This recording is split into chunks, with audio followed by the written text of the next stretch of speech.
Hello, and welcome to We Live for Saturday, your favorite college football podcast. We hope, because we hope you didn't forget about us in the 3 weeks since our last 20 days, I guess, since our last pod. I am your co-host, Mike, and with me, as always, is your other co-host, John. John, how are you doing? It feels like a million years since we've done a pod. I'm doing well. It's definitely been a little while, and I'm just trying to wrap my mind around everything that happened last season, all the new stuff that's going on this season, or already in the off season, because of course, college football never sleeps. College football never ends. It never does. So, it's things are good though overall. I'd say we've had a warm spell here because we got to talk weather a little bit. Obviously. It's a little warmer than I want it to be, John. It's February still. I'm not ready for 50, man. It's 50 everything this is weekend. Melting this weekend. Yeah. Oh yeah, everything. It's good. There's gonna be no snow left by Monday. Yeah. And that's gonna cool off again a little bit, which I appreciate. Mm-hmm. But then everything just looks dead when there's no snow cover. You get that veneer of white is so nice. And it's too early for that. I know it gets so depressing then. If you have all of March, April, and most of May just brown, dead, gray, and dead. Yeah, that's hard to watch after a while. So it really is. So you don't want it already in February. You want it to be snowy in February still. Exactly. So, but it does look like there's some snow on the docket for next week. We'll see how much, but it is in there, so we'll see. But yeah, other than that, man, things are good. Just been really busy, and I know you've been really busy. Yeah, dude. So that's why we apologize again. I apologize, as well for the lack of content here over the last few weeks. But we're gonna try to catch up on a bunch of stuff. We got some other new stuff that just happened recently as well. So we'll try to fill in and give you our thoughts on all this. Absolutely. Our overall arc. So the big segment will be about the Big Ten schedules. We'll talk about everyone's 2026 schedules and our initial thoughts about them. Mm-hmm. And then we're going to talk about NDSU, the Bison moving to the Mountain West out of the Missouri Valley and up from FCS to FBS. Finally, They it only took them probably 15 years longer than it should have. To decide they were going to make this move and play with the big kids in the big sandbox. Although they will tell you over and over and over again, well, we had to be invited. So, but I think it's kind of funny, coincidental, which we'll talk more about. I think they could have gotten an invite a long time ago if they'd really wanted to. I just also think it's kind of funny that the invitation comes out right after all of the best teams leave the Mountain West Conference. I don't know. Oh yeah, just a little.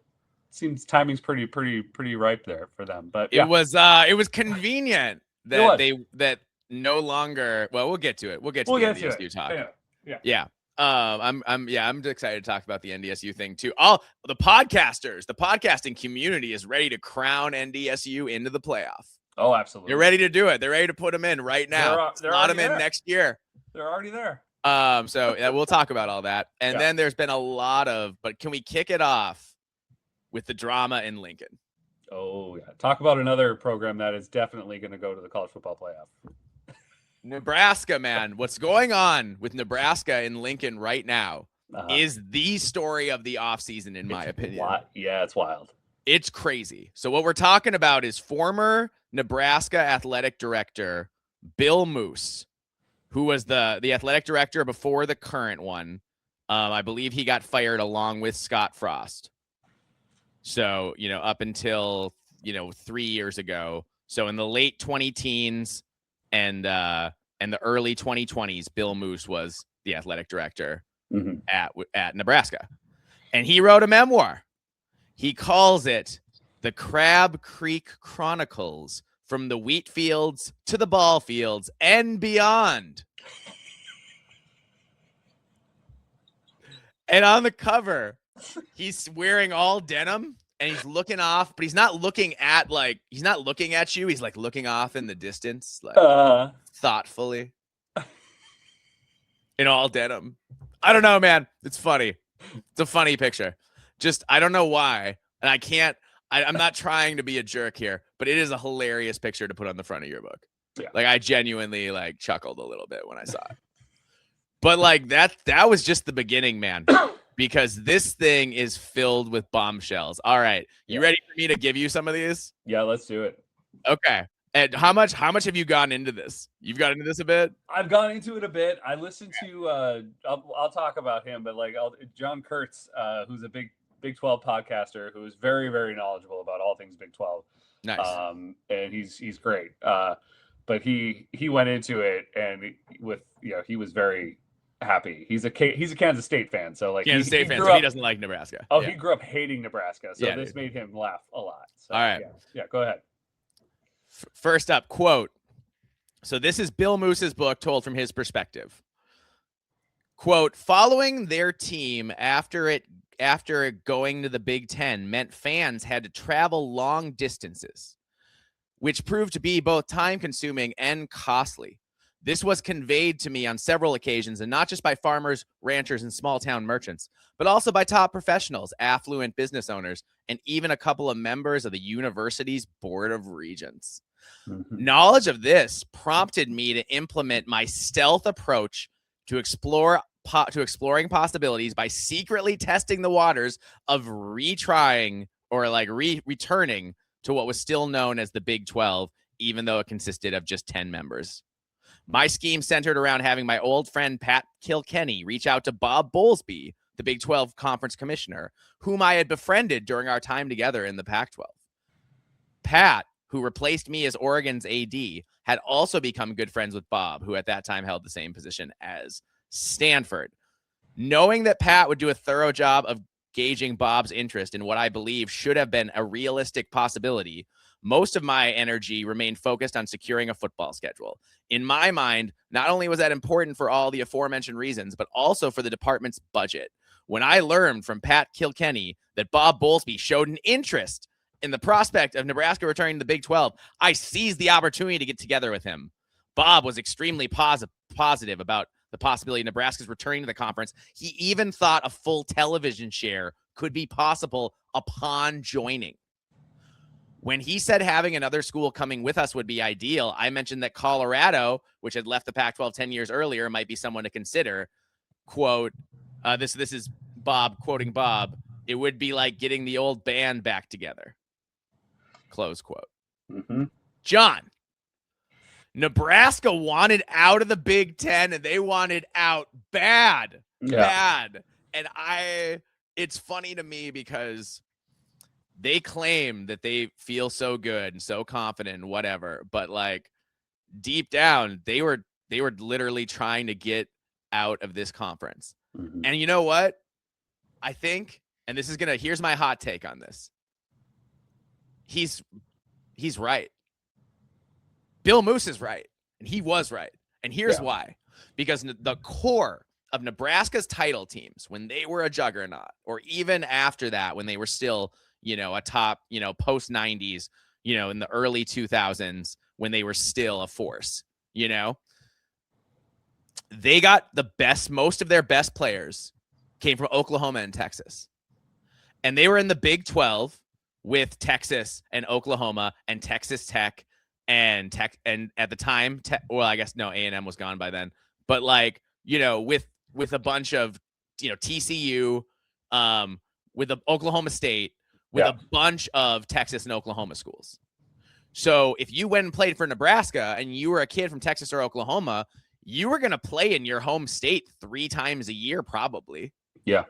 Or either in Oklahoma or you count the Texas ones, you're going to play like half your road games are going to be in Oklahoma or Texas. Yeah. Which just makes it easier for the parents of those players to go and attend those games. When Nebraska went to the Big Ten, the top tier Oklahoma and Texas players, they didn't have that draw anymore. Yep. There was no benefit. Nebraska was just like everybody else, every other team kind of far away. Mm-hmm. And that's been the missing ingredient because Nebraska has money, man. They have money to spend. Yep. They have money for NIL. They can't get the guys because people don't want to go there because Nebraska is not a good recruiting state for football. And they have a very barren, if you look at the circumference, you go out, any particular, 100, 200, 300 miles, whatever, make a, Yeah, it's not great. Yeah. It's not great. And the fact that they can't get those Texas and Oklahoma players, I think has crushed them and crushed, like, I'm not saying they can't in this day and age. Indiana just proved it. Anybody can become a national power. Anybody who has enough alumni and enough resources, I should say, not anybody at all, but anybody in the power conference in the Big Ten or SEC for sure, who has the resources can rise and become a national power. If they can, do a lot of things. Yeah. But it helps if you have a natural recruiting base. Most of the teams are not Indiana. Most of the teams that win titles have a lot of recruits in their own backyard. And Nebraska hasn't had that. And I think not the Texas and Oklahoma thing, I think, is a huge part of the problem they're having. Well, I mean, and Indiana still has pretty solid access to like Pennsylvania and Ohio State recruiting, or the state of Ohio and all that stuff, which is great, pretty solid recruiting grounds, where Nebraska totally just doesn't. Kentucky has players too. Yeah, absolutely. And that's close enough to Indiana. Yep. So I agree, man. I mean, I don't think they were banking on that. And you and I have discussed this before the pod, and you mentioned too, and I think it's a point that, I'll make for you here, but you said it, is that they assumed that they were going to bring along the recruits from Oklahoma and Texas, that they were going to be able to continue to recruit at that level in those states. And you're right, it just didn't happen. It was foolish. It was foolish to think that was going to that it was going to work out that way. It was always flawed for Nebraska to go to the Big Ten. I think I understand that now the Big Ten and the SEC have so much more money than everybody else that Nebraska will never leave. No, they won't leave that paycheck. No, but if they wanted to win, they should. Yeah, they should, because if you look at the Big 12, yes, it's still, because now, you lost Texas and Oklahoma, but you gained Houston. So that replaces, I'm not saying that replaces the stature of the programs. No, but I'm just trips to Oklahoma and Texas. Yeah. And so you get your rivalry with Colorado back, which is huge. Like that would be big for both fan bases. And it would be really big. Yep. Yeah. And Colorado, it has a worse recruiting footprint than Nebraska does. So that's a team you want back on the schedule too, probably most of the time, more often than not. Yeah. Yeah, dude. So that one was crazy. So, but now there's more. There's more I want to talk about besides the Big Ten thing. All right. This next section is on meeting with Scott Frost for the first time before hiring him at Nebraska. As pissed as I was that Matt Davison unexpectedly sat in on that meeting with Scott, I was glad he did, as it prompted me to tell Kendra to stay in the room. And like many times before, her intuition proved to be invaluable. He's not ready, she said, after closing the door. And that just left the two of us alone using the room. Too immature, she said. Yep, I agree. Wow. But if I don't pursue him with everything I've got and he ends up at Tennessee or Florida, I'm screwed. Yeah, but if you bring Nebraska's golden boy home and he falls flat on his face, you are really screwed. Remember, people have short memories. Close quote. Wow. Dude, that's damning. So you're telling me that Bill Moose met Scott Frost, and Bill Moose and his wife met Scott Frost, and that they initially were like, oh yeah, way too immature. He can't be the coach. What are we talking about? Yeah, yeah. Like, he's not ready. It's a bad idea. And then, but there was so much pressure from the fans, and not just the fans. There's so much, and like I like to point out all the time, there's so much pressure from the Husker media, the Husker specific media, to hire Scott Frost, that they basically influenced the program. Yep. So that speaks to the power that fan base and the Cornhusker media have over the program. And I think that's a big part of why Nebraska is as dysfunctional as it is. Yeah. The inmates are running the asylum in Lincoln, is what I'm saying. You can't have your program led around by the fans and the media, or you're not going to win. The program has to lead, and the fans and the media have to follow. That's how it has to be if you're going to be successful. Because the fans are just the mob, man. It's the mob. And the mob doesn't make good decisions. You know who makes good decisions? Individual people who like actually think, things through and then make the best choice. Mhm. And guess who was ready to take the job and Bill Moose wanted? Do you hear this? He had met with Chip Kelly. Pre-UCLA, Chip Kelly. So coming back from the NFL, Yeah. Chip Kelly, who dominated at Oregon, did okay in the NFL. Yeah. Coming back to college. Wow. Chip Kelly may not be a great recruiter, but that dude wins football games. Yep. He won 8-9 games a few times at UCLA with rosters that were not good because he's not a great recruiter. Yeah. So like Nebraska fans, Nebraska can be like, oh, well, there would have been an 8 or 9 game ceiling. I'd be like, okay, but there would have been a 6 game floor. And you probably would have won a bowl game or two in there. You for sure would have. So he wanted Chip Kelly anyway. But yeah, Wow. Scott Frost's not ready, too immature. And it just seems like, dude, the dysfunction, it goes further in this Moose memoir. All right, here's another one. Here's my last one. Quote, "We're going to play Ohio State. I'm walking back from the game to see the game day boys. I get a call. It's a couple hours before kickoff, and Ronnie Green goes, but Ronnie Green is the chancellor of Nebraska. Nebraska's university chancellor goes, by the way, I wanted you to know that I extended Scott's contract by 2 years.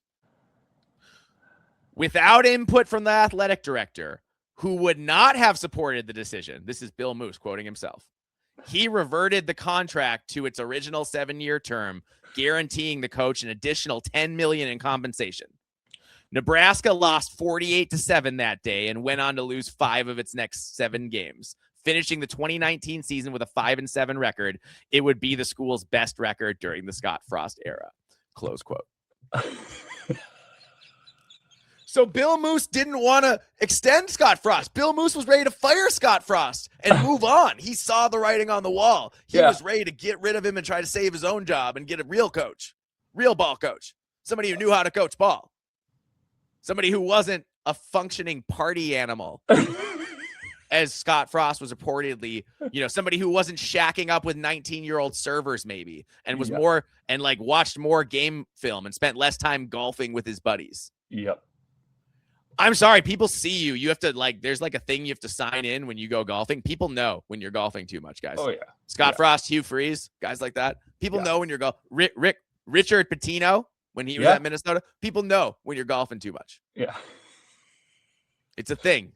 So there's no way to hide that. You can't secretly have a golf habit. Wow. Wow. I mean, again, just lack of communication, lack of dude, it's more than lack of communication. The chancellor gave him the double thumbs up or the double middle finger. He did an end run. So you're telling me the chancellor, the athletic director, who is his direct superior, wasn't allowed to weigh in on the guy he manages. He wasn't even allowed to weigh in on Scott Frost, like whether he got an extension or not. That's wild. He just got the message from the chancellor, hey, yeah, we extended Scott. And it cost the school an extra $10 million. And they were stuck with him then for a couple more years. And they should have cut bait in 2019. All that's coming to mind is like when Frost was fired and there was that video of him like riding that railing down the stairs outside, like whatever that and he just looked like he was just like skipping down the street because he just knew. He's like, who cares? I came out with millions. He came out with so much money. They had to pay him so much money to go away, to like ruin the program, essentially, to destroy the program. He shattered it.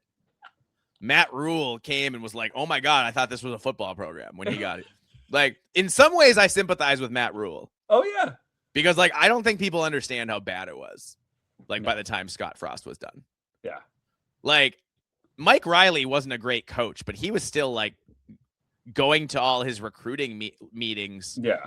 And like keeping up, like doing his job. Scott Frost was getting drunk and then being too hungover to meet with recruits. Like reportedly, allegedly. Missed a meeting with a 5-star recruit, allegedly, a 5-star quarterback. 5-star quarterback didn't show up. Yeah, man. I mean, it was a freaking clown show, man. It was a circus over there. It still is. I'm saying it still is. You can't tell me it's that different. I don't think it's a lot different. I think Matt Rule has brought some decorum back. Like, let's Sure. put it that way. Like, and Matt Rule is competent himself, but I'm talking about the university Oh structure. yeah. The athletics not the department. football program. The football program is improving under Matt Rule. Like Yeah. it is much. They have an identity. Well, on defense anyway, they have an identity. Offense, I have no idea what they're trying to do still. No. But he has. But like he has some buy-in, and he's doing his job. It's technically. I'm talking about the AD. Yeah. I'm talking about the chancellor. I'm talking about the and the fact that they're listening to the fans and the media clearly, instead of like the people inside are like, well, this is what the media wants. This is what the fans want. I guess that's what I have to do. That's not how you should be doing your job as athletic director. Yeah. Like I remember. Yeah. It's just not doing it. It's just not getting it done. No, it wasn't a close enough analogy. I was going to go into a story about a coach, but it wasn't a close enough analogy. I think, I mean, something is going right to a point within their athletics department because their volleyball and their basketball team is doing very well. Sure. But I think what your identity when you think of Nebraska athletics has always been football, and it still is. The identity of in this day and age, the identity of any athletic department has to be football unless you're one of the top 6 basketball schools. Yes. If you're not Duke or North Carolina or UConn or I don't know, a couple more schools. Sure. Yeah. You're a football. If you're not that, you're not a basketball school, really. You're a football school at this point. You have to be. That's where the money is. And I think to see that the fact that they're still trying to dig themselves out from underneath this, and Matt Rule might not be the guy. I mean, he might not be. He's improved, and I think they're a more competent program than what they were under Scott Frost. But you can tell that there's still some damage that he's trying to get out from under, and he may never. Maybe there's some irreparable damage here that is going to scar the program for longer than they would like. I'm not saying forever, but longer than they would like, and it already has been too long in their minds, obviously. So, man, I don't know, but it also, let's also look at it this way too, though. Like what we just talked about, what Bill Moose was talking about, moving back to the Big 12, is that this Nebraska program does play in you're in the best conference in college football. Yes. So expectations, which fans in Nebraska still have, which is fine, to be national title contenders and getting to the college football playoff and all that kind of stuff. Like that's great. Cool. But anyone who's a realist and understands the fact that you're playing in the hardest, toughest conference in college football now. And you've been bad for a really long time. Bad for a long time. If you're a recruit right now, if you are 16, 17, or 18 years old, you don't remember Nebraska ever being good, ever. No. They've never been good. Not in the time you can remember, because you can remember maybe back till you're 6 or 7, maybe you can remember that far. Like honestly, for what me, did it mean to you at that age?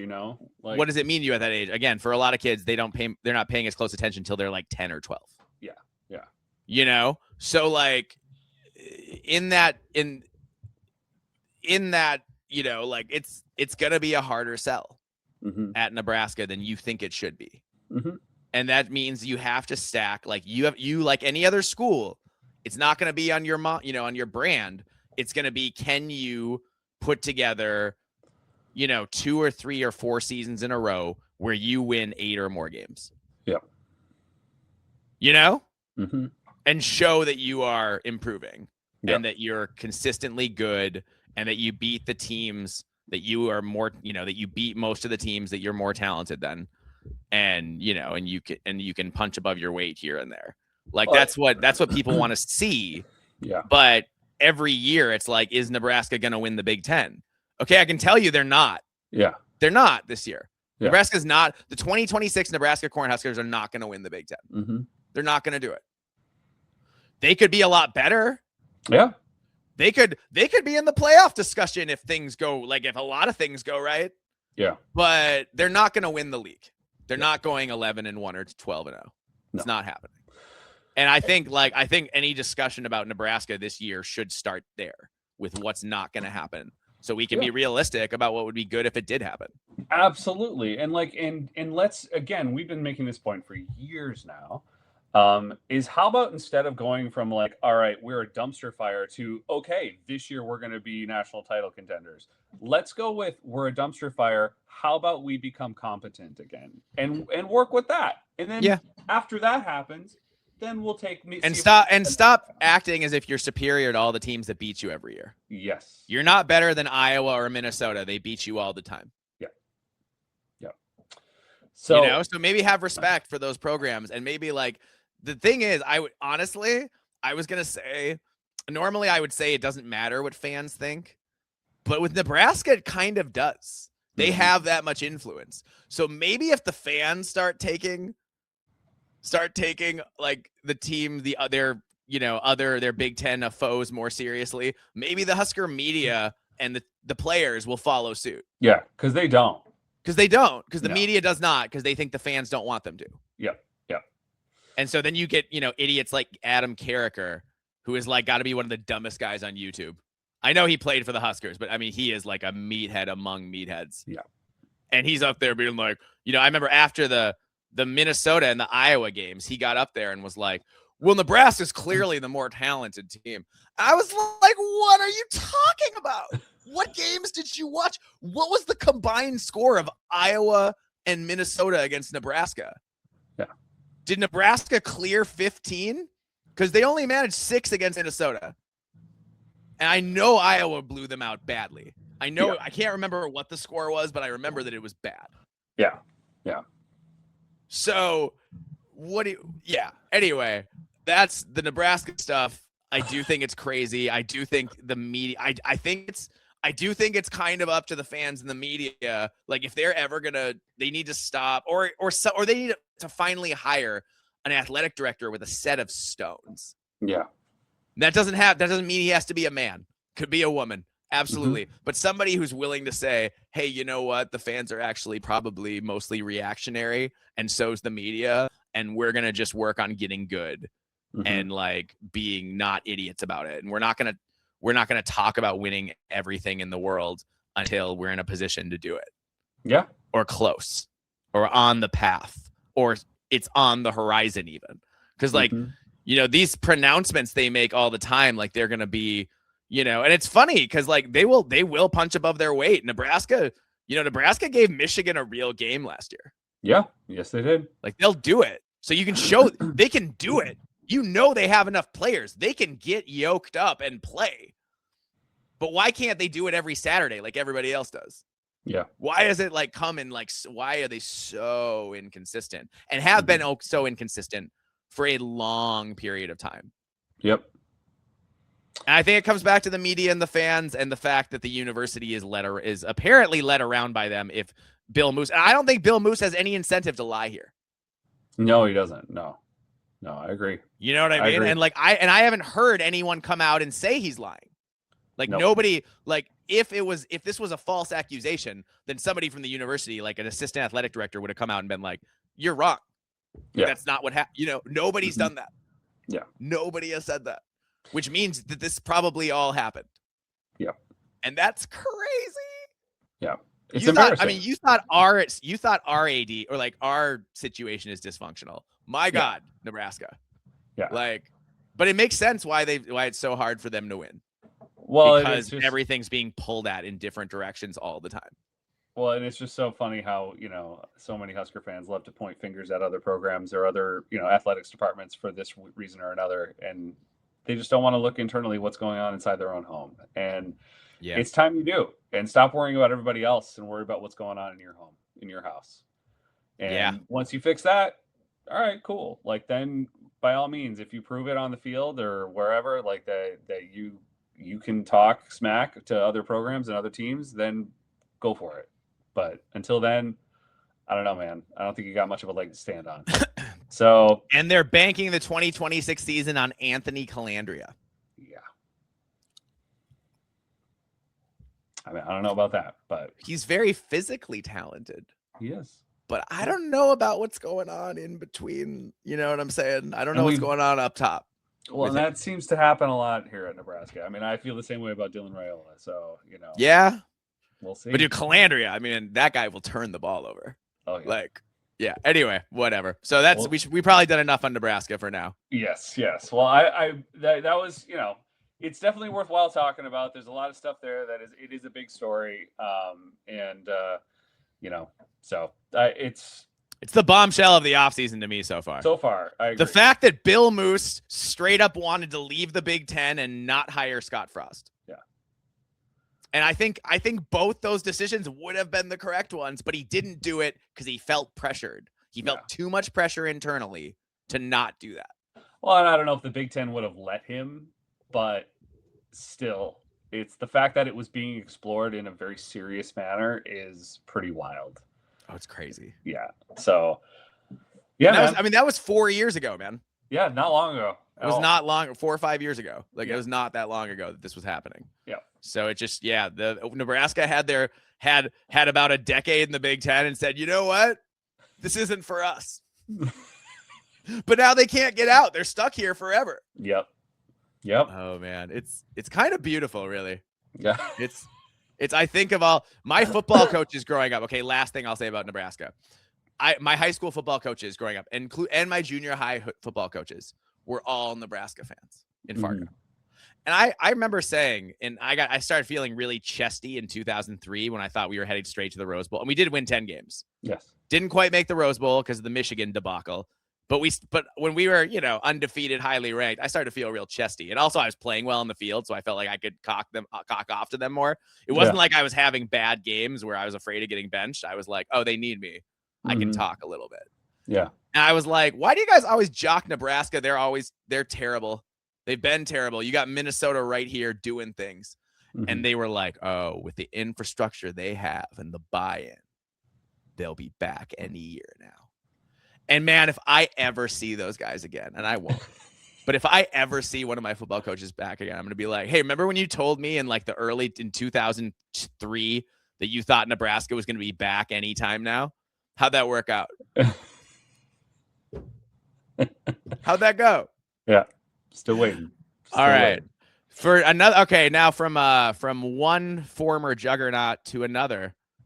Ooh, did I say that? I shouldn't frame it like that yet. We don't know, I guess, if it's former. We don't know. From one former juggernaut to a team that is now taking on a new challenge. Yes. We have the NDSU Bison, North Dakota State, heading football only to the Mountain West Conference. They're finally moving up to FBS after all these years. Yeah. And I know they wanted to head out with an FCS national title, but they lost in the semis. So they did not win the title this year. And they've been they've been regressing a little bit over the last few years, and not, they've still won like 2 titles in the last 6 years. Yeah, no. And I'm not saying, but it wasn't every year like it was in the 15 years before. Like it wasn't like almost every year like it was in the 10 to 15 years before that. Exactly. Yeah. Because South Dakota State got really good too. Well, then the Montana schools got really good. And the Montana schools got good, and all that stuff. I think it's the right move. I will say that. We've been talking, you and I have been talking, obviously not so much on the show, but like about how NDSU for years now, it's been a big fish in an ever shrinking pond. Yeah, because all the good FCS teams are now FBS teams. The Appalachian States, the James Madisons, the Sacramento States, the I can name more. I mean, there's more. Sam Houston. Jackson State. Jackson State. Yeah. Yep. There we go. There's like a bunch of the best FCS teams all have become FBS teams. So like the schools that NDSU was playing against, other than South Dakota State, I don't think anybody else had the same kind of resources NDSU had that they were playing against. No. Even those Montana schools and stuff, I don't think we're quite at the level NDSU is for what they have. I know NDSU actually pays NIL and they're an FCS school. They actually pay real NIL. Like it's not like Power 4. It's not Power Conference NIL. Yeah. But they pay NIL.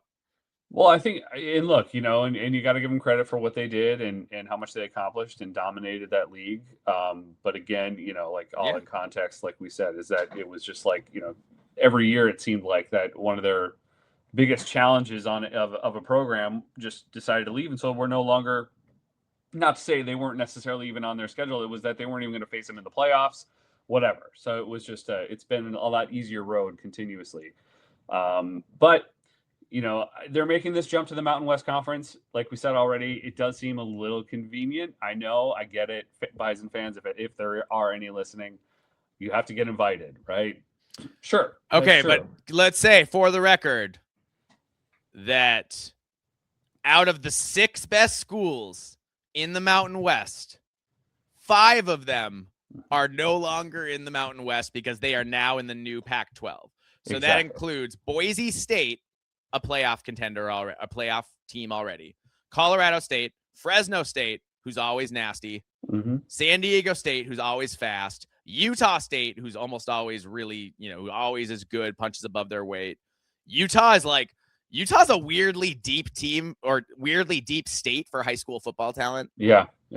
So like you can actually, it's amazing that like BYU and Utah State can all find enough players to be competitive with most of them in state. And they do, they are very competitive. They're all gone. So if you look at what's left, it's not much. The Mountain West, I'd say of the only school that's left that's a traditionally and currently really successful Mountain West school is UNLV. Yep. And man, the way every podcaster, I know you've listened to more of these pods than I have, so you can speak to this. Yeah. But every podcast besides ours is already anointing the Bison as the next group of 6 playoff team. Am I wrong? No, you're not wrong. I mean, I have not heard one podcast, national media podcast or independent at this point, and I have not listened to all of them, but I've listened to a number over the last few days since this announcement happened, and just waiting to hear somebody kind of be like, oh, I don't know, this might be more difficult. Let's look at the long-term aspects of this, blah, blah, blah, blah, blah. Nobody's doing that. Everyone is essentially saying they are going to pick up right where they left off. And not to say that they couldn't, but they're crowning them Mountain West champions, and essentially is what that's the vibe they're giving off. Even if those that aren't maybe necessarily outright saying it, that's the vibe. And that they're, college football playoff bound in the next 3 to 5 years or less, and that's, again, I'm not saying they couldn't go march right into the Mountain West Conference and win 10 to 12 games. They could. Absolutely. It's possible. Yeah. Again, most of the programs most of the good programs are gone. But I think, yes, that's the main point. But I also think that there's just other aspects of this that we aren't looking at. And I'm not saying that, again, maybe the next year to 3 years or whatever, they do really well. But I'm looking at like long-term aspects of this. As I actually spoke with a South Dakota State fan briefly on Twitter. And because I just put something out there. I'm like, why not just bring South Dakota State, whatever, bring all the Dakota schools, like just a comment. Whatever. Yeah, I mean, Mountain West needs teams. I don't know why they wouldn't bring South Dakota State in if you're going to bring in NDSU. Exactly. Yeah, like it doesn't make any sense to me to bring in NDSU without any of their natural rivals. That just seems weird. I agree. But he made a point, and he goes, "No, I don't want that." And I was like, "Oh, that's odd. Like, that's like your biggest rival, and it has been for a while now." So his point was that, like, it's 17.5, right? Was that the $7.5 million, 17.5? Is that correct? They have to pay. Yeah, they have to pay a combination. So they have to pay the NCAA $5 million. I think the Mountain West 12.5 or something. That's right. Okay. So they have to pay $17.5 million this year, or no? Some of it. It's not all this year. Some of it's over the subsequent years. And it's not a good TV deal. It's not. No, it's not. It's the Mountain West, dude. It's not. They're on the CW or something like that. Like, it's not great. No. And it's just so, like, he was looking at it and he kind of broke it down, like, on the longevity aspect of it. Like, is it worth it? Because as of right now, everyone talks about the Bison to one capacity, one way or another, like every single year. Like, Yeah. even the national media does, because they've been this juggernaut. Because they're the standard bearer for the FCS. Yeah. So they at some point during the college football year, they get talked about a lot. And it may not be for like an entire week, but there's at least like, a number of days where that's a big deal. Yeah. So my thing, I took some notes here, and I put like, 3 long-term reasons why North Dakota State could struggle in the Mountain West Conference and potentially regret the move to the FBS. And so I made some notes. Yeah. Good. And hear it. So I said, number 1, and none of these are like horrible. It's just things to consider. Yeah. So number 1, they'd be a permanent middle of the pack ceiling, or they'd have a permanent middle of the pack ceiling. Like at the FCS level, NDSU was the standard. Yep. Obviously, national title expectations every year. At the FBS level, especially in the Mountain West, they may settle into consistent 6 or 8 win seasons. I'm just saying not right away. I'm saying like it could settle into that. So like long term, you got to think about it. Like, so there's obviously fewer championships, if any. Maybe you'll win your conference every once in a while. Like, that's the thing. Yeah. You probably will, I'm sure, at some point, and maybe a few times, but never going to win a national title again. Your national relevance will go down, and like the brand will diminish. So instead of being king of the FCS, they risk becoming just another solid Group of 5 program for a fan base used to annual championship runs. Like, the psychological shift could hurt more than people realize, and that's something also they're not taking into consideration as Bison fans who've grown up. A whole generation now has grown up seeing them win national titles at the FCS level, and so they expect that. How do you adjust to that? It's like you're seeing Bama fans freak out over DeBoer, like, only winning 9 games. Like, they're like having to beg Bama fans to still go to the games because Kalen DeBoer has lost a few games. Yeah. So how are Bison fans who have won how many national titles in the last 15 years going to take maybe like having years where they win 6 or 7 games, and maybe consistent years where they only win 6 and 7 games, and then maybe they jump up again, whatever. Like, it's a whole new thing to get used to. And I'm not saying that's the worst thing in the world. It's not. It's just that's what could be in store for them. So number 2 is the financial arms race pressure. So it's not just about scholarships. You need more NIL now. You need more than you needed at the FCS. You need more NIL. You need more staff salary pools, recruiting infrastructure, facility upgrades. Like, and even if they don't even own the Fargo Dome, man, they don't get all the revenue from their own home games. Exactly. And that's a problem. Like, you need that revenue. Yep. That revenue is huge for a football program. Like, NDSU should, it really, to me, if they were going to make the move up, they should be building a new stadium. Stadium that's just theirs. Yeah. That's just theirs. Or buy out the city of Fargo. I don't know. For the Fargo Dome. Do whatever you have to do to make the Fargo Dome just NDSU's. But they won't do it, man. They love having concerts at the Fargo Dome. I know. And there's not really another similar size venue in Fargo. Nope. Which sucks because the acoustics in the Fargo Dome are bad. Have you ever heard a show in the Fargo Dome? Yeah, I've heard a few. People sound terrible, even when you know they're not. Even when you know it's someone who's good, they sound bad at the Fargo Dome. Yes, they do. It's like really bad. It's horrendous. It's awful. And the floors are really sticky. Always. It's disgusting. People don't realize how gross. The Fargo Dome is disgusting. Like, it is. And I played my high school football home games at the Fargo Dome, and I hated it. It's been that way since we were kids, like since they built the freaking thing, bro. Like, it's always. Yes, I remember. Oh man, I remember doing Gus Macker tournaments, and you would be like slower than normal because your foot, like every step was harder because your foot would be so stuck in. Yeah, it was crazy, and then you have to go home and clean your shoes. Like, I'm not kidding. It's a real thing we did. Yeah, I believe it. So, like, even if NDSU increases spending initially, like sustaining the competitive FBS budgets year after year could strain the athletic department long term. That's like the thing. Like, so if revenue doesn't meaningfully increase to match the expense jump, the program could find itself overspending just to stay average. Like, that's the thing. So, like, it could drain institutional resources, lead to coaching turnover, and then force tough budget decisions in other sports. So, like, these are things that long term that, like, and I'm not saying it's going to happen, but these are things that could potentially happen with this. Like, it's a big risk for them. And I'll add a friend of the pod, Brady, Bison fan Brady, great guy, love him. He tells me that NDSU has experienced for like 3 or 4 years in a row declining enrollment. Yeah. They're not getting as many applications as they used to. They're not admitting as many, so that's a problem too from a revenue standpoint for a school that's like a medium-sized school like NDSU. Yeah. When the enrollment starts declining. So like NDSU has problems that they have to solve that could get in the way. And here's the other thing, John, that you didn't even, have you gotten to your third one yet? Not yet. No. All right, good. No. Let's keep going with you then.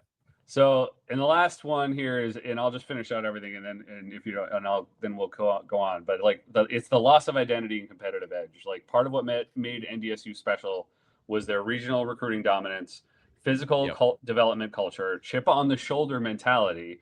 Like in the FBS, that edge, it's harder to maintain. The underdog mystique will fade. Recruiting battles expand nationally. You're no longer hunting Power 5 upsets. You're trying to survive conference parity. So like that was our whole identity, is NDSU upsetting, this Power. And what NDSU would do was they would put they would treat those games like they're Super Bowls. Yep. And then spend all their time prepping for that and not prep for their other opponents because their other opponents weren't good enough to challenge them. Yep.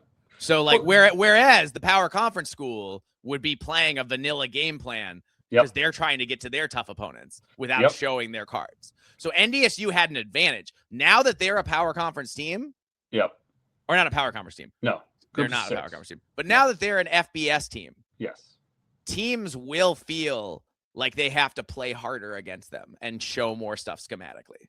Mm-hmm. And like, how does NDSU deal with that? Getting not the vanilla game plan all the time. Now you're getting the real game plan. Now you're getting these coaches spent 65 hours this week grinding, and this is what they came up with game plan. Yeah. That's not the game plan you've been getting from when you punch up in those upsets. But now you're going to get the real thing. Now you're going to get the full prep. No one's overlooking you anymore. No one's thinking that they can just run their base offense without any tweaks and score a million points on you. Like, no one's doing that. They're going to be coming for you.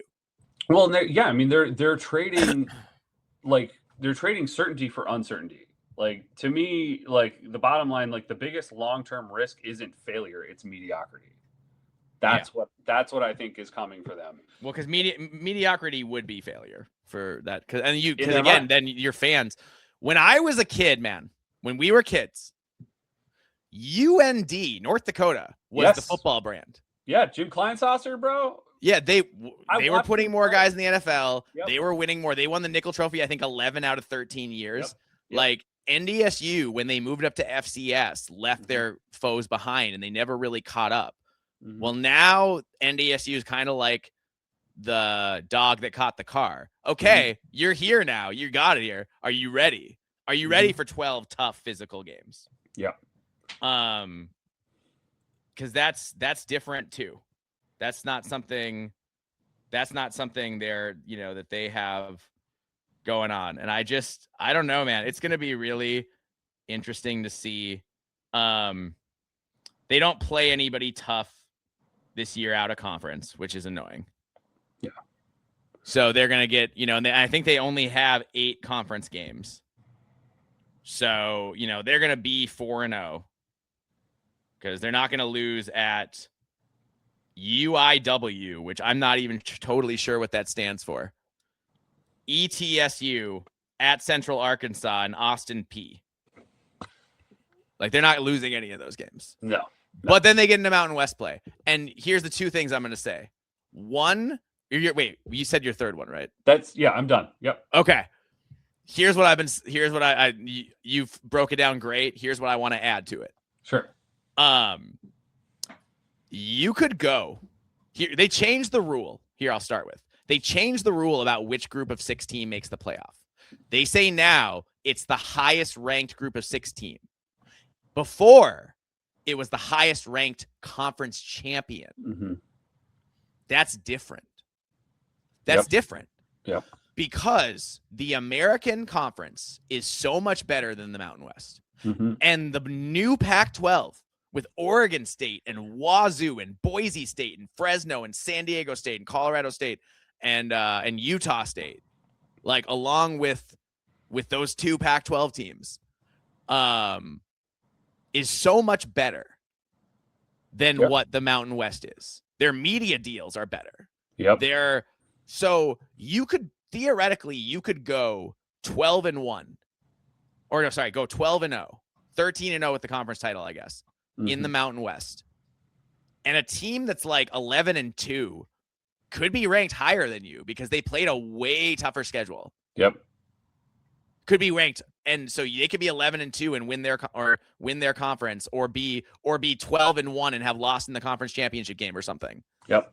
And I think that team is still gonna be ranked higher than an NDSU because conference schedule strength is so important.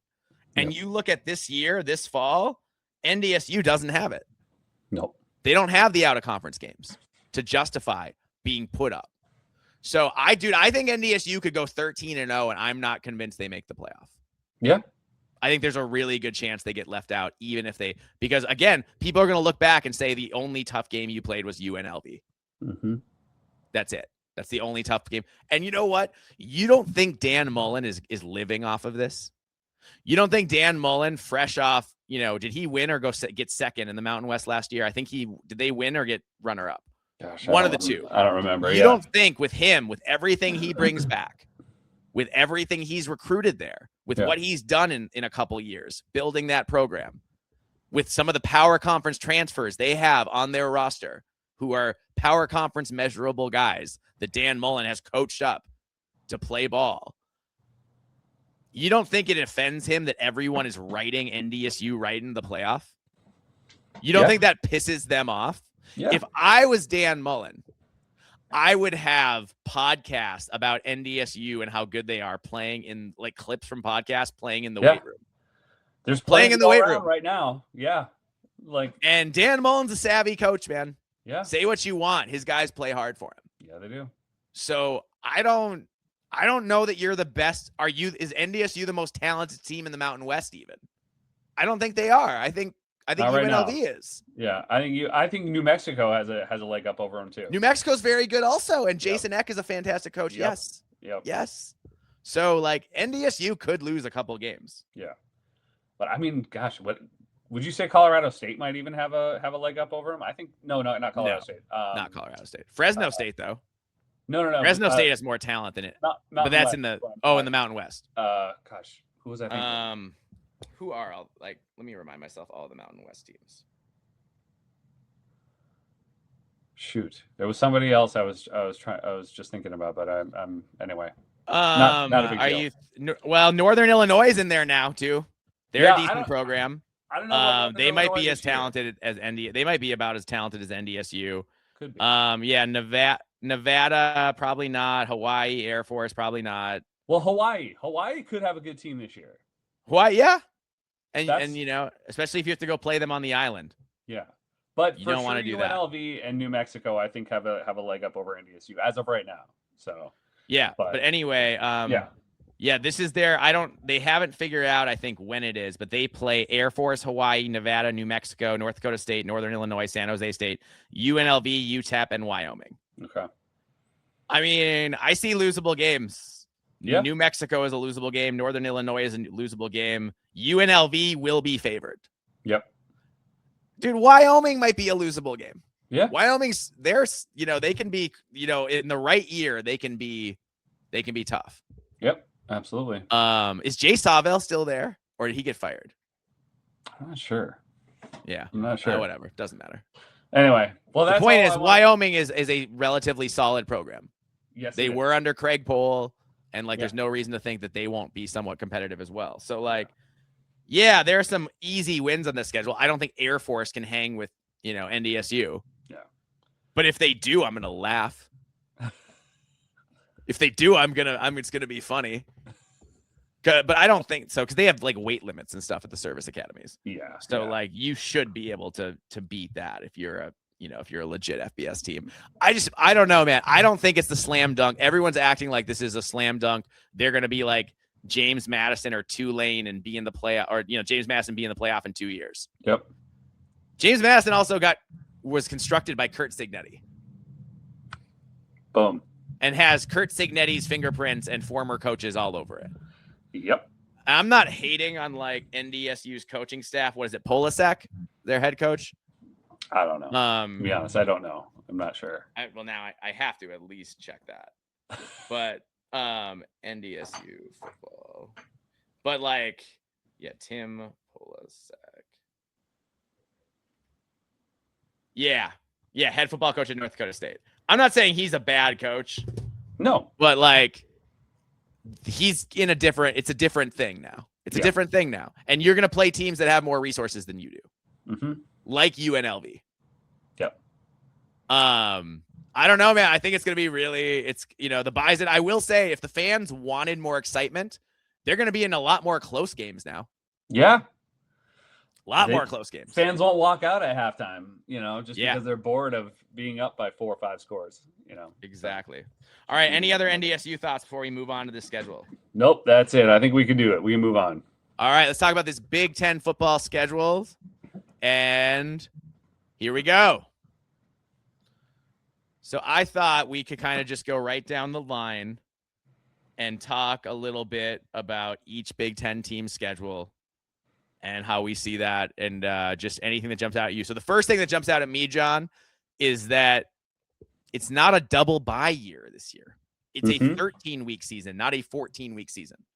Yeah. So that means every team only gets the one bye. And that's brutal, dude. That is really brutal. That's brutal. Yeah. One bye for a whole year for 12 games. That's like, it's because the season starts late this year. It doesn't start until September.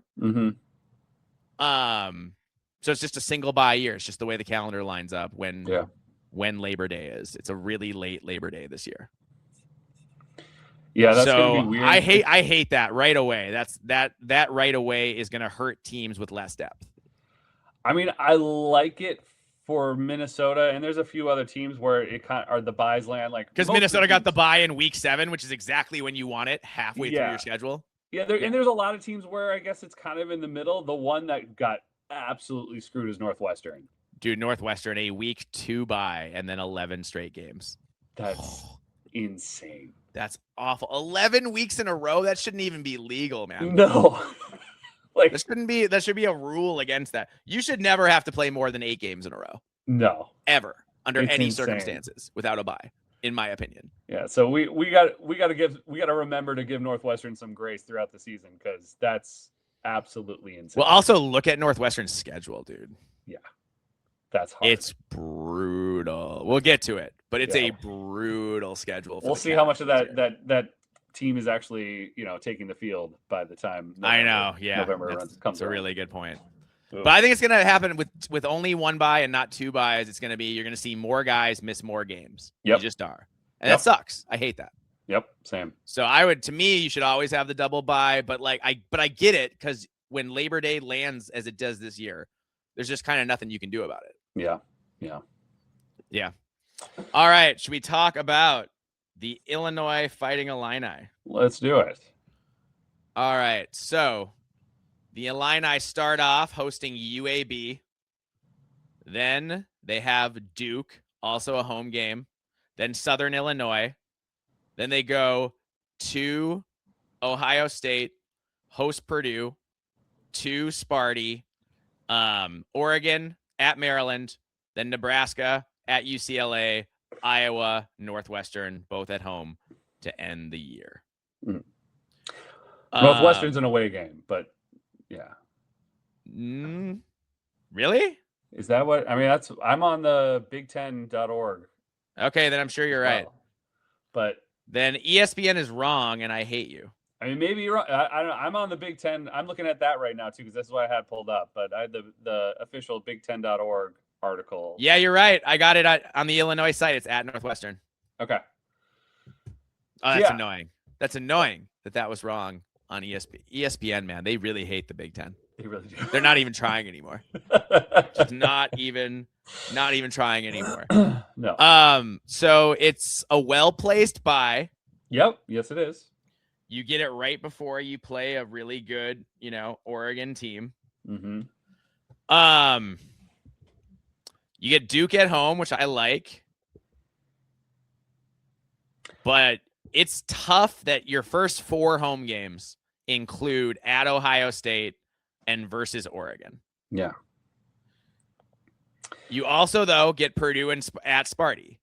So, like, you kind of have to beat Purdue and Sparty there to, like, feel good about where you're at. Because, like, at Ohio State, like, let's just be real, that's probably not going to happen. Yeah. Oregon at home off a bye, I guess it's possible. But, like, Oregon's going to be really tough. But no Luke Altmaier? No Luke Altmaier. Yeah. I don't know. I forget. Where's, Illinois quarterback next year? Do we know? I don't know yet for sure. We're not, again, for all the listeners. Just our first look. We'll go much more in deep. We'll go much more in depth in future episodes. We have a whole. Fully break down the teams. Yeah, we'll break it all down. We have a whole offseason to do it. Yeah.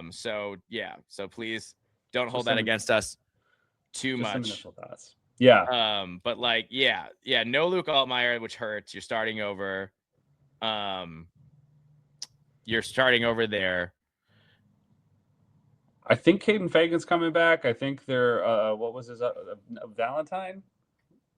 Khalil Valentine. I think he's coming back. So like their running game should be okay, I think. But still, I mean, you're going to play Oregon. I mean, come on. Yeah, playing Caden Hauser, who was at East Carolina. Yeah. For 2 years. So he's an experienced quarterback at least. Yeah. But he'll be in a new offense. And, Luke Altmaier was in that offense for 4 years, and it showed. Yep. Sure did. He was great. He was great in that. So that's going to be a challenge for them. I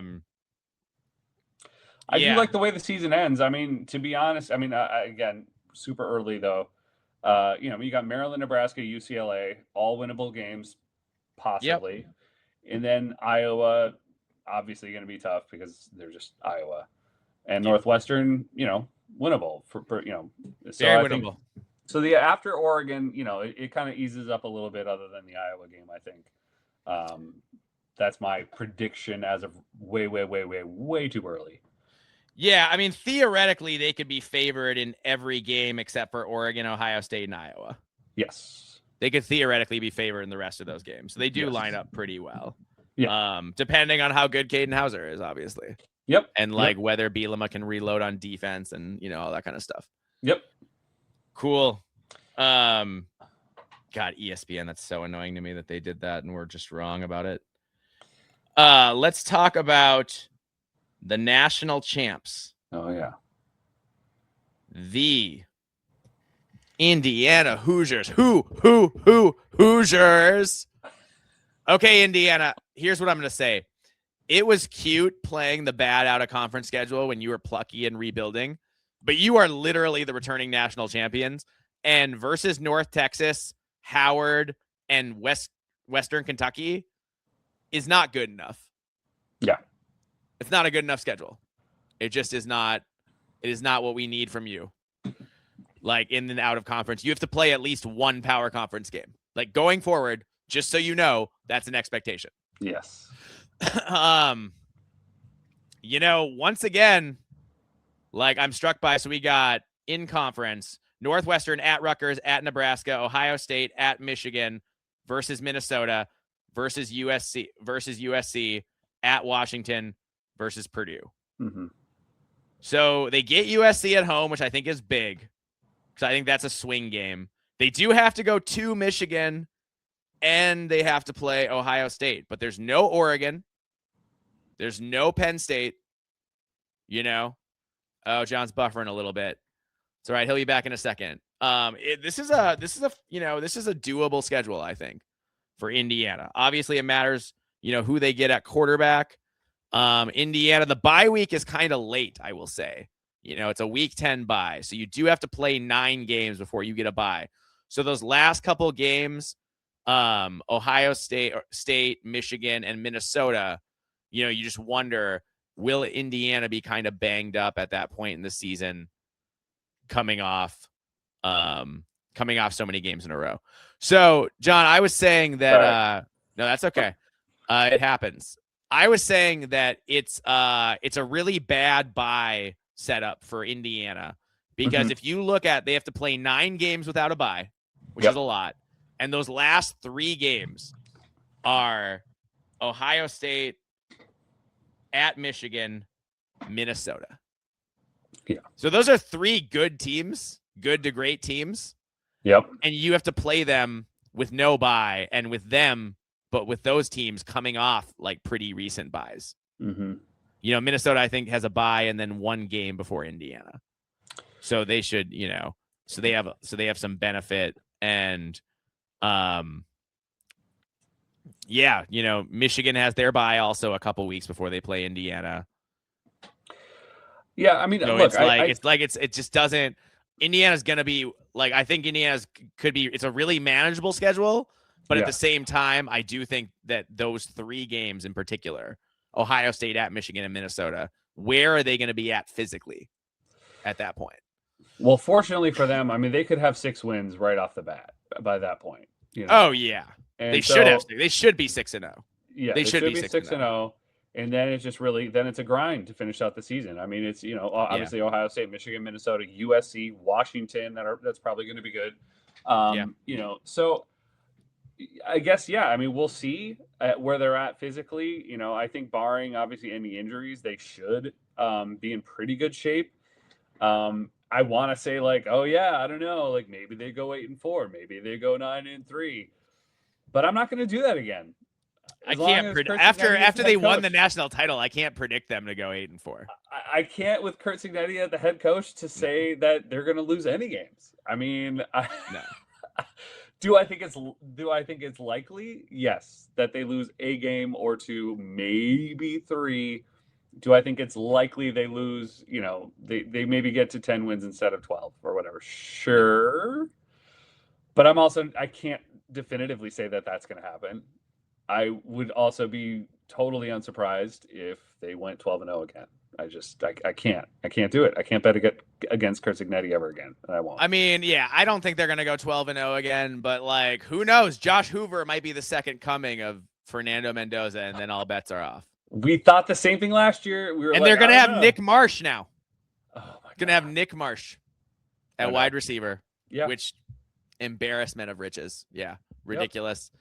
Yeah, Indiana's going to be tough. They're going to be plenty tough, and they're going to be in good position. I don't like the bye for them. I think that's a rough bye. I do agree with that. Yeah. All right, moving on to Iowa.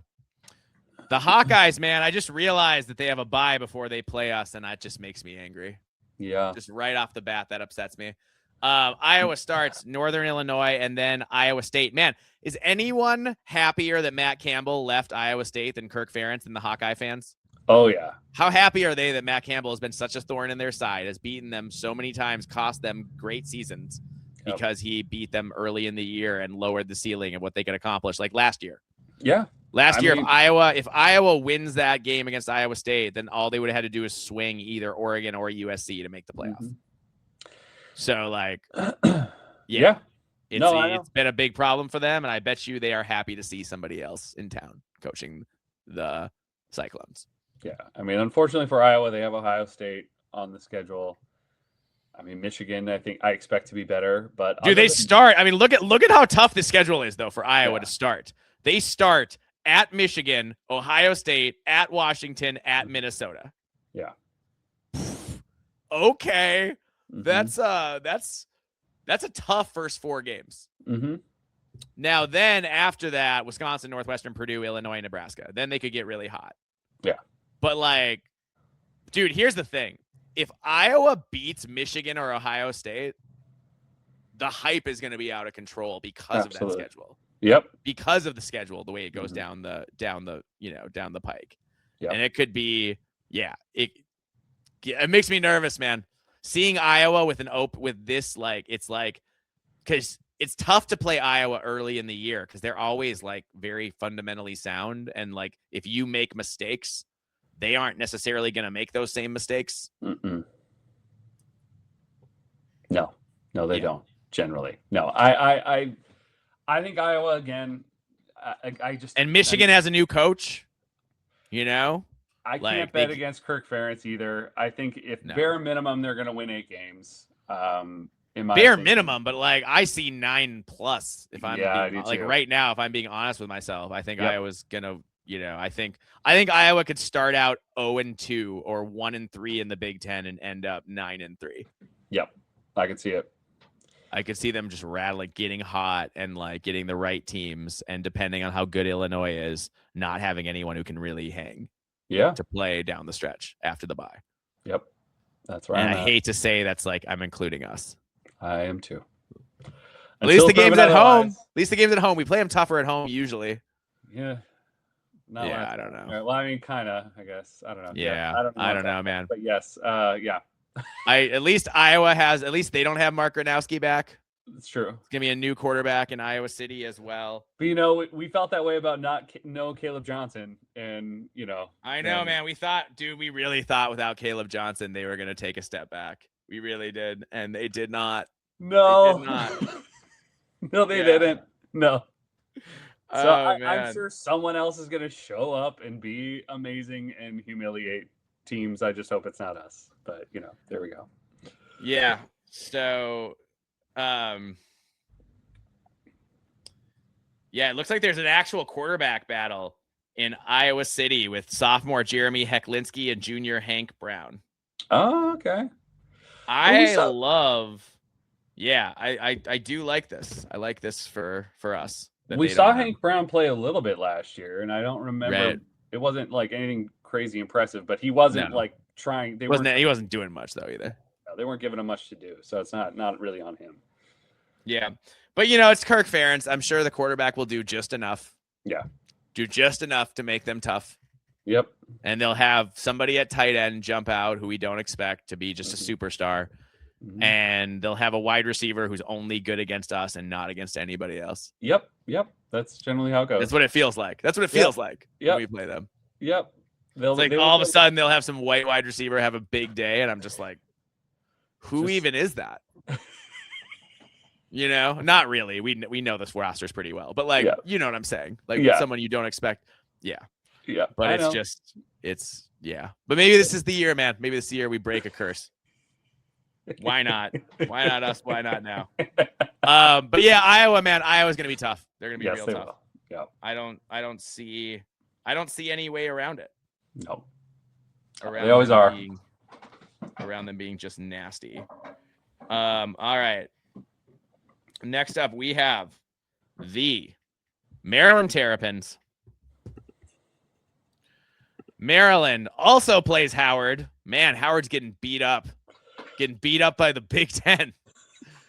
UConn. Ooh, didn't Jim Mora took a different job though, right? He did, unfortunately, man. I'm so bummed about that. Yeah. Do you remember where he went? Colorado State. Yeah, Colorado State. That's right. He went to Colorado State to be in the new Pac-12. Yep. So yeah, it's too bad. He was very good there, so it's probably good for them. He's not there. Yeah. And then they host Virginia Tech, man. Yeah. That's a big game. It's a big game against James Franklin too. Yeah. Remember, James Franklin was once the coach in waiting at Maryland. So I did not know that. Okay. Oh, he hates Maryland because they didn't give him the job then. Oh wow. He waited there as the assistant, and then he went to Vandy when he didn't get the Maryland job. Oh, okay. All right. Yeah, dude. Wow. So James Franklin hates Maryland. He hates them. And he's made it clear to Mike Locksley. Remember when Mike Locksley tried to call him out after they beat him up and James Franklin was just like, what? Stop us then, kind of thing. He hates Maryland. That's bad for Locksley, man. I don't think that's a good draw for him. Anyway, then we've got versus UCLA, at Nebraska, at Ohio State, Rutgers, Illinois, at Purdue, Wisconsin, USC, Penn State. And the bye comes in week 8, which isn't terrible, before Illinois and Purdue and Wisconsin, which are winnable games. So that's probably a decent time to get a bye week, actually. Yeah. Yeah, man. It's Mike Locksley got another year, but what do you think he's got to do? Go 7-5 to keep his job? Dude, he's got to, man. He's got to go win 7-8 games if you're going to keep your job. He's already. This is his 9th life that he's on. I think. Oh, dude, he's got more lives than a cat, man. I thought he was fired for sure this year. So did I. Sure. I'm glad Uncle Mike's back. I love Mike Locksley. Me too, but yeah, he's definitely got to show something this year. Otherwise, that's it. And he's got a good quarterback to make something happen. So we'll see. He does. He does have Here's the thing. He should have. Okay, here's a fun question.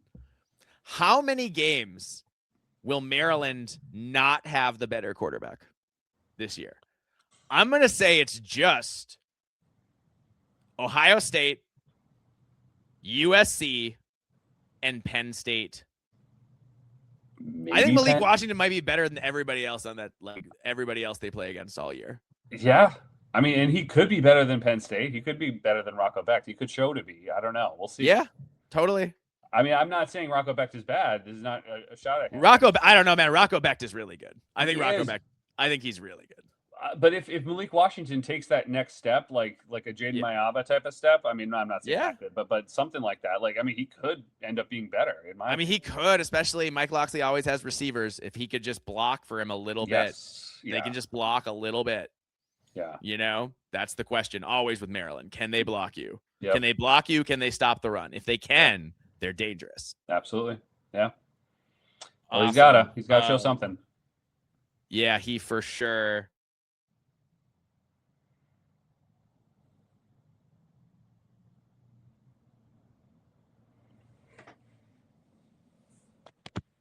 In Wolverines. Yes. And Michigan has, I think, one of the more interesting schedules in the country. They play Western Michigan, then they host Oklahoma this year. So they went to Norman last year, but they host them this year. And they got UTEP. They start out Iowa at Minnesota, Penn State, home against Penn State. Oh, sorry, Iowa at Minnesota, bye versus Penn State versus Indiana at Rutgers, Sparty at Oregon, UCLA at Ohio State. So like they could be 6-0 going into that Indiana game. They could I truly think they could be, if they can beat Oklahoma,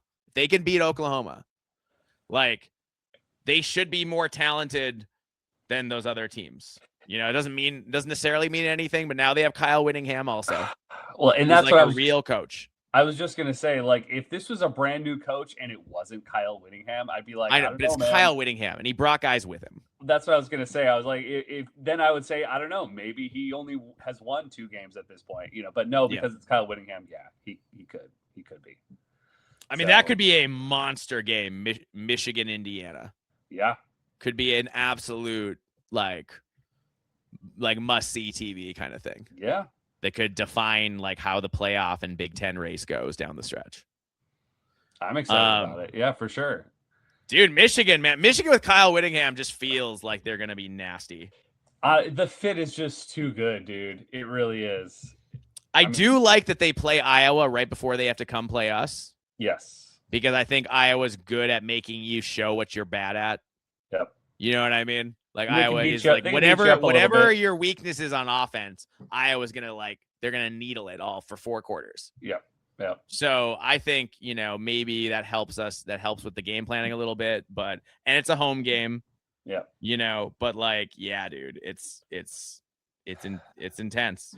I know. Well, you know, we should have the jug, so I'm just going to throw that out. We should have the jug, and I'm still pissed about it. And we better get it back next year, or I'm going to be even more pissed. That's right. 2 of the last 3 games, though, are at Oregon and at Ohio State. Yep. But they could be 8-1, 9-0 when they play those games. You know? So, like, Michigan, dude, all eyes on Michigan against Oklahoma. I think we're going to know. We're going to know if Bryce Underwood took the next step, because that's what needs to happen, right? Michigan's always going to be good on defense. They're always going to be able to run the ball. Has Bryce Underwood taken the next step, and did they do enough at wide receiver?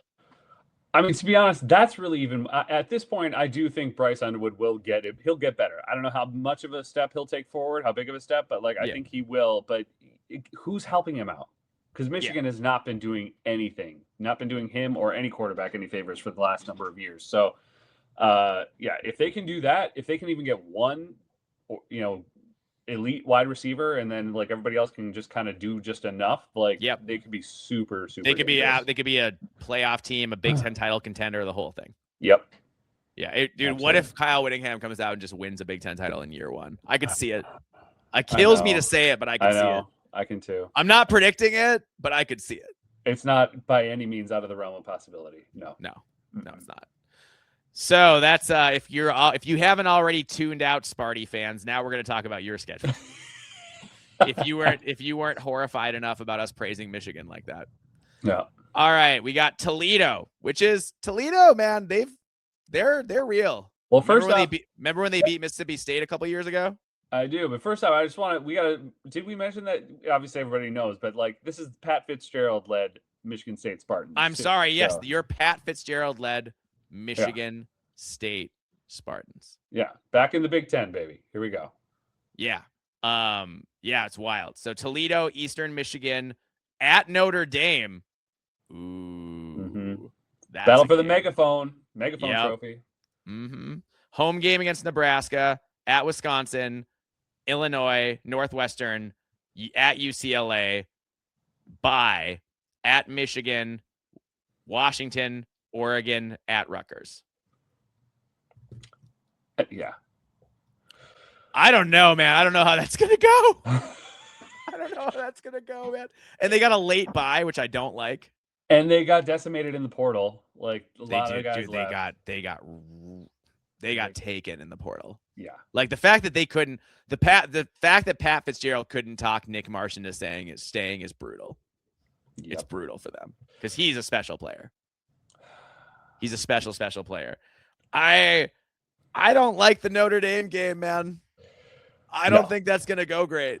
I don't think so either. Then you end up with if you lose, you could lose to Nebraska and be in a must-win game at Wisconsin against a team in Wisconsin that's really desperate for wins. Too. Here's how I have to look at Sparty this year. Yeah. I have to look at, okay, what under first year total freaking rebuild head coach Pat Fitzgerald in East Lansing, what constitutes a successful year under those circumstances? And to me, it's a 4-win season, 5. I don't know. I don't think you can ever say 4 wins is a successful season, even if it's a first year thing. I don't know if you can say it's successful if you don't get a bowl game. Can you? No. Anymore? No, I mean, but I'm trying to. You're saying if they're 5-7 and they're plucky in their losses, some of them. Sure. That yeah, maybe yeah. that I think, because like again, this being the best conference in college football, like we've stated many times now, I think a first year rebuild, total rebuild. You just got rated in the portal. You're trying to build something back up from the ground up that to find a way to, let's say, win all of your non-con games, other than obviously, let's say Notre Dame, clearly. Yeah. And then find 2 wins in the Big Ten, 3, hopefully, and like you got to find 3. You got to find 3, I think, because you're going to lose to Notre Dame, so I think you need to find 3 Big Ten wins. Yeah. So it's a tough schedule. It's really tough. That stretch, Michigan, Washington, Oregon, at Michigan, Washington, Oregon, like. Yeah, at UCLA, at Rutgers, at Wisconsin. Those are your most winnable games, but they're all on the road. The only the winnable games at home are like Nebraska and Northwestern. Can you pull up the schedule again? Yeah. Just wanted to take a look at that. So I think to me, where is it? Michigan State. Okay. Gosh, for whatever reason, I thought they were playing at Northwestern. I was like, how crazy of a game is that going to be when they're playing? Because I think Northwestern's playing at their new stadium this year, right? Yeah, they are. But no, it's in East Lansing, though. Oh, okay. So I was going to say that would have been funny if Pat Fitzgerald was back at, and he's walking into the stadium that he was supposed to be coaching at. Yeah. Mm-hmm. Yeah. So, anyway. Yeah. So, I mean, look, man, that's going to be a big game either way, playing against his alma mater, against the team, the program that fired him, and he still obviously has feelings about that. So that'll be an interesting game. I think it's winnable, especially with Northwestern's schedule being what it is. Yeah. But I mean, I'm really only seeing maybe 3 wins as of right now. Yeah, if I played, which games do I think they're going to win? Toledo and EMU, for sure. Yep. Other games I think they're going to win. At UCLA. Yeah. At UCLA might be the only one that I think you're right, where I'm like, yeah, they're probably going to win. I mean, I'm thinking it's either Northwestern or UCLA. I mean, I think with Nico Imaliava being back, that's going to be a challenge, in my opinion. I think with the way he progressed as the season went on last year, I think that's I be guess you're dangerous. right. He is, and now he gets to like do it with a better coaching staff. Yep. So. Yeah, no, that's a good point. Yeah, dude, there are not at Rutgers, maybe. Yeah, maybe? Rutgers is possible. Yeah. You know, at Wisconsin, at Rutgers, home against Nebraska, at UCLA versus Northwestern. Yeah, you got to find a way. There's like 5 games. You got to win 3 of them. Yep. Because you're not beating Illinois or Michigan or Washington or Oregon. I don't think. No. Or Notre Dame. No, I don't think you're winning those games. All right. Right on. Next up, let's talk about a team dear to both of our hearts. Obviously, college football playoff bound. I don't know who's going to stop them. The Minnesota Golden Gophers. The Minnesota Golden Gophers, baby. Sky Yuma rowed the boat. We're coming. We're coming. This is our year, man. We're back. We're back. We're back. This is a really interesting schedule. Yeah. So you've got Eastern Illinois. Then you host Mississippi State. Mm-hmm. Now, the good news is you got your traditional Minnesota Thursday night start. So they get 9 days to get ready for Mississippi State. Mm-hmm. So I think that's an advantage. They have a couple extra days over Mississippi State getting ready for that game that early in the season. Yep. So I think that's kind of a must win, the Mississippi State game. Like, I think if you're going to have the year you want to have, you have to win that game. And then you get Akron, who's not very good. The Akron Zips are pretty bad. Yep. So I think you could be 3-0, and you better be, because your next 2 games are at Washington versus Michigan. Mm-hmm. And, dude, those are tough games. Oh, yeah. And I don't think Minnesota's going to be favored in either of those games, probably. The Washington, maybe if they were at home, but not on the road. No. Washington's a much better team on the road. You're traveling to the West Coast. I mean, and Jed Fish has been there a few years now, and people think that he's doing a good job and whatever. Yeah. So, like, you could be we'll see how that goes. You could be 0-2 out of the gate, mm-hmm. but the rest of the schedule, you got at Purdue, Iowa, at Indiana. So if Iowa at Indiana are tough, but then you get a bye, and then you get UCLA, at Penn State, Northwestern, at Wisconsin. Yeah. So, like, no Ohio State, no Oregon, no USC. Like, I think people tried to tell me that our schedule this year was easier than the schedule next year, and I just don't see that. Yeah. Because I don't think there's a single team on the schedule where you say Minnesota is for sure 100% losing this game. Maybe at Indiana. Yeah. But Indiana has to play 8 games before that.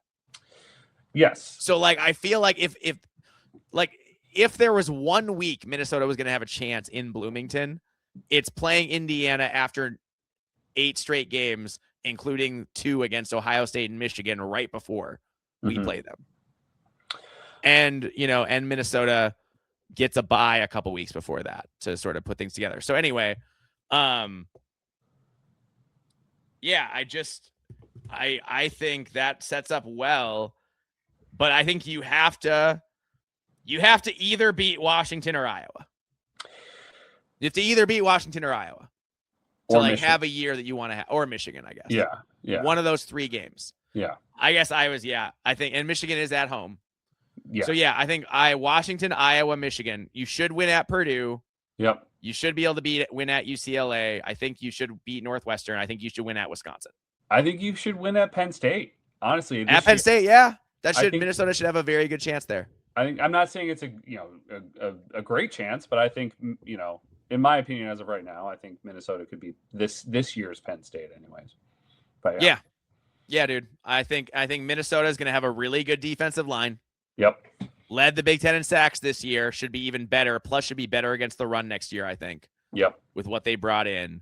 So if a lot of this comes down to how much better is Drake Lindsey this year. Yeah, exactly. And what does the wide receiver play look like? Yep. Because I think the offensive line is going to be better. I do.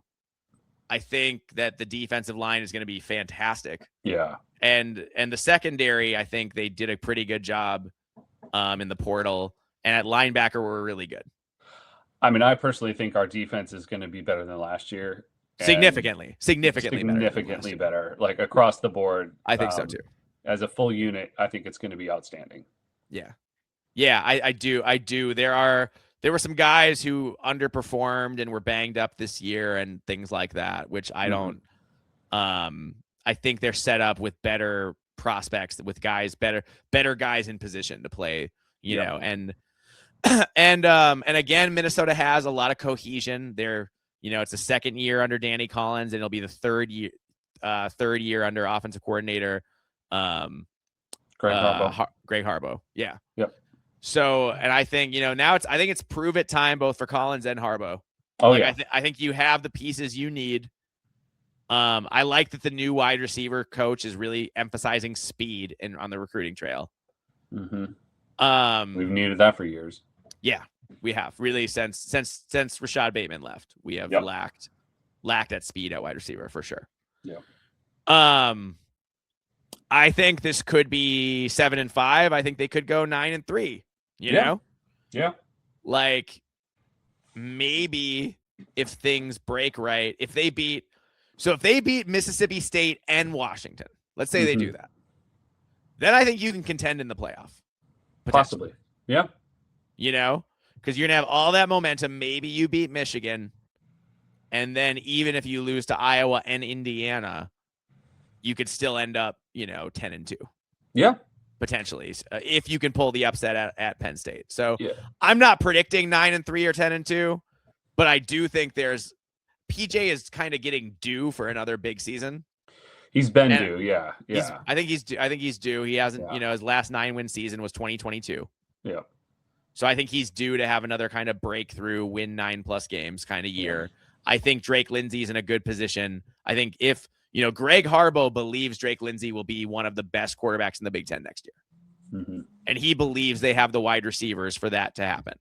So if that happens, yeah, man, game on. We could have a really fun year. Yep. If you lose to Mississippi State and Washington, then you're fighting for bowl eligibility. Yep. So I don't know. Mississippi State, they're like resetting at coordinators and like at quarterback and stuff next year. They're going to be a new team, and Minnesota should be a more veteran team. And because of that, I think, and the home field advantage, I think Minnesota should have the edge. Yeah. But, you got to prove it. You got to prove Absolutely. it. You got to prove that you can play a really good game in week 2. Yep. And that's going to be important. And then you have to, and Minnesota obviously this year was a really young team. They couldn't win on the road. Obviously next year you need to see them be, as good, be more competitive on the road the way they are at home. Yeah. Yeah. We'll see. I have high hopes, but I'm also realistic. Yeah, dude. I mean, like I said, I think it's, if I'm guessing, it's probably somewhere in the 7 to 9 range, depending on how things go. Well, I feel this way now until the national media, of course, is going to talk us up and make me believe that we're going to be college football playoff bound. Because the national media, you think they're going to do that, or are they going to put our win total at like 6.5? I'm sorry. That's the next team we're talking about. Yeah. I was going to say you jumped ahead on the schedule. My bad. Yeah. The N is who. Yeah. No, they're gonna. Yeah, that is not what they're. No, they're gonna discount us on every single game, no matter who they are. That's what they always do. So Yeah. And then we overachieve, but whatever. Yep, it is. It is what it is. It's a tale as old as time. All right, Nebraska. We have got a tough opener against Ohio. Yeah. Ohio is a plucky MAC team. Then you get Bowling Green, which has been, which they lost their coach last year, so I don't know how good they'll be. And then the University of North Dakota. Which is a solid FCS team. Very solid FCS team. You start off with two really winnable games at Sparty and home against Maryland. And then the schedule gets a lot harder. Yeah. You've got Indiana at Oregon, bye week, Washington at Illinois, at Rutgers, Ohio State, and end the year at Iowa. That's a tough schedule, John. Yeah, man. I mean, gosh, who's gonna show? Ohio State and Oregon. Oof. Well, and then Ohio State going right into at Iowa, man. Geez, and Indiana and Oregon back-to-back weeks. Yeah, Like there's You got to play the Hoosiers at home, and then if you somehow escape that, then you have to go to Autzen. Yeah, there's some back-to-back games here that are pretty brutal. I mean, even Washington, Illinois, man. I mean, like that's no cakewalk, you know. No, Illinois is very good. Washington is very good. Those are 9-win teams. Yep, probably next year. Yeah, that's a tough schedule, man. It's a really tough schedule. Yep, and it all right, let's be generous. Say they go 3-0 in the non-conference. I don't think it's a sure thing, but I do. Sure. They should go 3-0. They should. They absolutely should go 3-0. So then they start out 5-0. Yep. They could start out 5-0, and they could be at Iowa at 6-5. Like they could go on a streak where the only game they win is at Rutgers in that whole stretch. Yep. Which is kind of like par for course for a lot of Nebraska seasons. Is they start out hot, everybody talks them up, college football playoff bound, and then they lose the last 5 or whatever of the end of their season, and then But I think if Nebraska wants to have the season they think they can have, I think out of Indiana, Oregon, Washington, and Illinois, you need to win 2 of those games. Yeah. You need to win half of those games. And then you have a chance to contend for the playoff. Like you still have to. I mean, it's going to be tough because you still play Ohio State. Yeah. But if you win if you win 3 of those games, though, then okay, baby, we're in business. Like you're going to be in the playoff probably, kind of thing. So it's all there for Nebraska, but and their bye sets up pretty well. I think it's right before the Washington game. Yeah.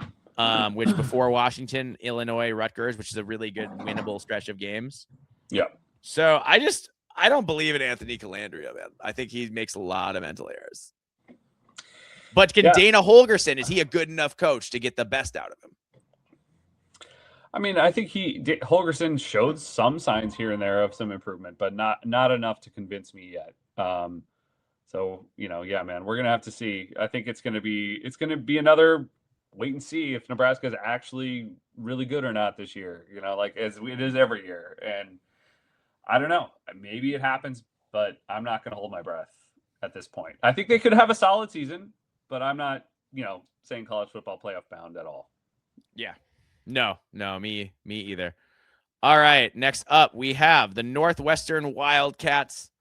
Northwestern has the worst schedule in the Big Ten, full stop. Yep. They start out, John, against the South Dakota State Jackrabbits. That's not an easy game. Nope. Then they get a bye in week 2 to get ready for Colorado, who should be pretty bad. And then, man, it gets weird. Then they go right into conference play. They have to play at IU, then Penn State. Then they get to play Ball State, their last non-conference game. And then they have at Sparty, Rutgers, at Oregon, Iowa, at Ohio State, at Minnesota, at Illinois. Dude. It's brutal. That's really tough. Yeah. How many of those games are they going to be favored in? I mean, they'll be favored, I think, against South Dakota State, and I think they'll be favored against Colorado, I think. Ball State? And Ball State, so that's 3. But I don't even know. Youth. Yeah. Are they going to be – they'll probably be favored against Rutgers, probably. But that might be the only game they're favored in all year. I don't know if they're favored going to East Lansing. Yeah, it's tough. I mean, because I do think that this team could be good. I think it's just the schedule is really tough. I mean, it's really tough. Their run game, I think, is going to be fantastic. Yes. And their defense I think is going to be solid. So this could be a really solid team, but might miss out on a bowl game. Yeah, this could be like a very competitive team that goes like 5-7. Yep.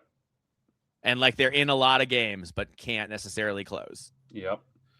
They got to beat Colorado and South Dakota State, man. They can't drop one of those. No. Because if they do, and they could, you could drop one of those games, If they do, it's going to I don't think they're making a bowl at all. No. But I still think they're going to be really competitive. So we'll see. Maybe they still get to 6 wins. Who knows? Yeah. But it's going to be really tough sledding. That's for sure. For sure. All right. Next up, we have the Ohio State Buckeyes. They start out with Ball State. Then they go to Texas to play the Longhorns. That should be a big one. just like it was this year. Yeah, an SEC team that's willing to play. That's actually willing to. Well, it's only, but it's only Texas and Oklahoma. I know. They're the ones who are willing to. They're not even really SEC teams. No, because they're still willing to do it. What does that say about the other old school SEC teams? Yeah, I know. Bama canceling on Ohio State. Cowards. Yeah. Sorry. Anyway, so we've got Kent State, Illinois at Iowa, Maryland at Indiana, bye week at USC, Oregon, Northwestern at Nebraska, Michigan. That's a really tough schedule. Oh yeah, that's really tough. If it was anybody else, I'd be worried. Yeah. I'd be like, oh man, I don't know. I don't know if they can do it, but it's the Buckeyes. You got Jeremiah Smith back next year. You got Julian Sayin back. I know they lose some key pieces on offense and defense, but it's Ohio State, man. They just reload. They don't rebuild. I think Ohio State will find a way to beat Texas and Arch Manning, even on the road. Yep. And I think, you look at Indiana, USC, Oregon, Michigan, can you win half or more of those games? And it's Ohio State, so I think they can. Yeah. No, I'm with you, man. And again, anyone else, I would include Illinois and Iowa as like losable games, but Ohio State doesn't really lose to those teams. No, they don't. No. Or like even make, it's not even really, Iowa makes it hard for everybody else, man. But Ohio State, the speed is just so crazy. Yeah. Yeah. It's so crazy. Yeah, dude, I think the Buckeyes, like I said, they're my early pick to win the national title. I reserve the right to change that all the way up until we do our picks in August. Yep. But that's my early lean. And the next up is your early lean, the Oregon Ducks. Yes, they are. We got Boise State, which is a fun opener, at Oklahoma State, who could be really bad. Yeah. Presbyterian, which, okay. At USC, UCLA, Nebraska, at Illinois, Northwestern, at Ohio State, Michigan, at Sparty, Washington. And the bye week is early. It's after USC, before UCLA. So kind of an earlier than you want a bye week in a 1 year bye, or like in a 1 week year. I mean, one bye week year.